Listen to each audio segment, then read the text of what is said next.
Hello everyone, स्वागत करती हूँ मैं आपका अपने चैनल अनिभा स्टडी पॉइंट में। आई होप सब लोग अच्छे होंगे और अपने जीवन में आगे बढ़ रहे होंगे पॉजिटिविटी के साथ, जो कि बहुत ज़रूरी है लाइफ को लीड करने के लिए। ठीक है, तो आज हम आपके सामने हाजिर हैं एक नया टॉपिक लेके, जो कि है शेड्यूल्स इन कॉन्स्टिट्यूशन।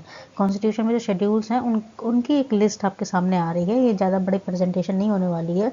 आपको जैसे कि पता है कि हमारे कॉन्स्टिट्यूशन में हमें आर्टिकल्स दिए गए हैं, 22nd पार्ट में हमारा कॉन्स्टिट्यूशन पढ़ता है और 12 शेड्यूल्स हैं। तो आज हम शेड्यूल पे डिस्कशन करने वाले हैं। ये टॉपिक आपको गवर्नमेंट एग्जाम्स में हेल्प करेगा बहुत। ठीक है, तो आप पढ़ कर जाइए जब भी जा रहे हैं, और कोई भी आपको लगता है कोई गलती है, कुछ अच्छा नहीं है या कुछ समझ में नहीं आ रहा, तो जो भी आपका फीडबैक है आप कमेंट बॉक्स में बता सकते हैं और हम उसे टोटली अप्रिशिएट करेंगे। सो शुरू करते हैं। देखिए, सबसे बड़ी बात, there are 12 schedules in Indian constitution. 12 मतलब इंडियन कॉन्स्टिट्यूशन में 12 शेड्यूल्स हैं। ठीक है, तो पहला शेड्यूल में क्या लिखा हुआ है, 28 स्टेट्स और 8 जो यूनियन टेरिटरीज हैं उसके बारे में, और जो टेरिटोरियल डेमार्केशंस होते हैं, जो बाउंड्री सेट की जाती है, उसके बारे में लिखा गया है। ठीक है, आगे है सेकंड शेड्यूल। सेकंड शेड्यूल में लिखा हुआ है, a part of salary and emolument of president and governor of state. Emolument का मतलब भी फीस सैलरी ही होता है, तो प्रेसिडेंट और गवर्नर जो होता है स्टेट का, उसकी सैलरी के बारे में और उसकी फ़ीस के बारे में लिखा हुआ है। पार्ट बी जो है वो ओमिट हो चुका है। पार्ट जो सी है उसमें भी सैलरी और इमोलमेंट लिखा हुआ है, किसका, स्पीकर का, डिप्यूटी स्पीकर का, चेयरमैन का, वाइस चेयरमैन का, लोकसभा का, राज्यसभा का, स्टेट लेजिस्लेचर का।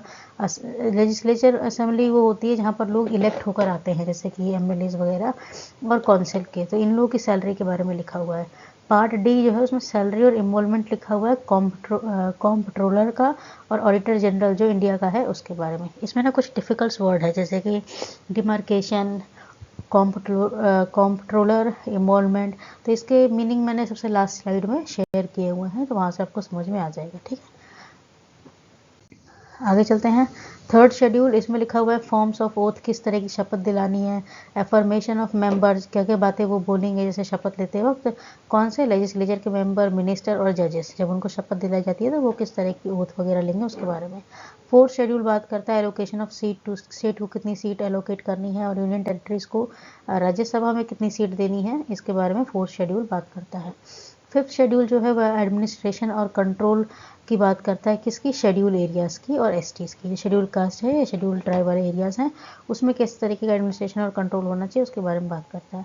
सिक्स्थ शेड्यूल जो है वो administration of tribal areas of north, जो नॉर्थ ईस्टर्न के स्टेट है, जहाँ पर मणिपुर, त्रिपुरा, मेघालय, अरुणाचल प्रदेश, ऐसे जो स्टेट्स हैं वहाँ पर एडमिनिस्ट्रेशन कैसा होना चाहिए उसके बारे में बात करता है।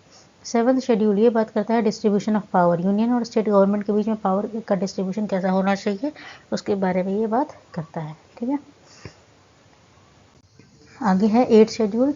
ये इसमें डिस्क्रिप्शन दे रखा है 22 लैंग्वेजेस की, जो इंडिया कॉन्स्टिट्यूशन ने रिकॉग्नाइज की हैं और इंडिया में अलग अलग जगह पर बोली जाती हैं। नाइन्थ शेड्यूल, ये वैलिडेशन ऑफ सर्टन एक्ट, जैसे कुछ एक्ट है, कुछ रेगुलेशंस है, उसकी वैलिडेशन की बातें करता है कि वैलिड है कि नहीं है।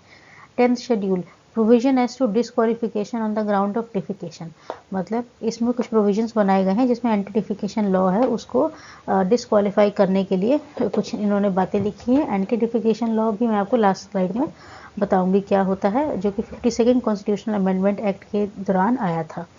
11th शेड्यूल जो बात करता है वो करता है पावर की, अथॉरिटी की, रिस्पॉन्सिबिलिटीज़ की, किसकी, पंचायत की। 29 सब्जेक्ट जिसके बीच में जिस पर जो पंचायत होती है वो अपनी राय दे सकती है, अपना जजमेंट दे सकती है।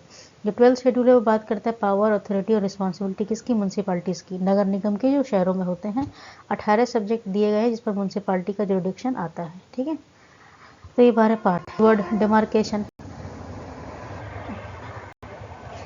डिमार्केशन, तो डिमार्केशन का मतलब action of fixing the boundary और लिमिट ऑफ समथिंग, किसी भी चीज़ की लिमिट को सेट करना या बाउंड्री को सेट करना डिमार्केशन कहलाता है। इमोलमेंट का मतलब होता है सैलरी, फीस या प्रॉफिट जो भी आपको अपने रोजगार से मिलती है उसको हम इमोलमेंट बोल देते हैं। ठीक है, कम कॉम्प्ट्रोलर क्या होता है, एक रॉयल हाउस होल्ड ऑफिशियल होता है जो एग्जामाइन करता है और क्या करता है, एग्जामाइन एक्सपेंडिचर वगैरह, खर्चे वगैरह सब देखता है। लेजिस्लेचर क्या होता है, ये इलेक्टेड लोग होते हैं जिनके पास पावर होती है लॉ बनाने की और लॉ को चेंज करने की, उनको हम बोलते हैं लेजिस्लेचर। ठीक है, एंटी डिफिकेशन लॉ क्या था, ये डिफेक्शन भी बोल सकते हैं, ये डील करता है situation of defection in parliament of state and legislature by member of political party, independent members और नॉमिनेटेड मेंबर्स को। ठीक है। तो किसी तरह का कोई बदलाव पार्लियामेंट में आ रहा है, स्टेट लेजिस्लेशन में आ रहा है, कोई पॉलिटिकल पार्टी लेके आ रही है, तो उसको ये एंटी डिफेकेशन लॉ देखता है। तो आई होप आपको समझ में आया हो और आपका दिन अच्छा हो। समझ में आया हो तो लाइक शेयर सब्सक्राइब करना ना भूलें चैनल को, और अपना प्यार देते रहें और ऐसे ही सपोर्ट करते रहें। Thank you very much. आपका दिन अच्छा हो। बाय।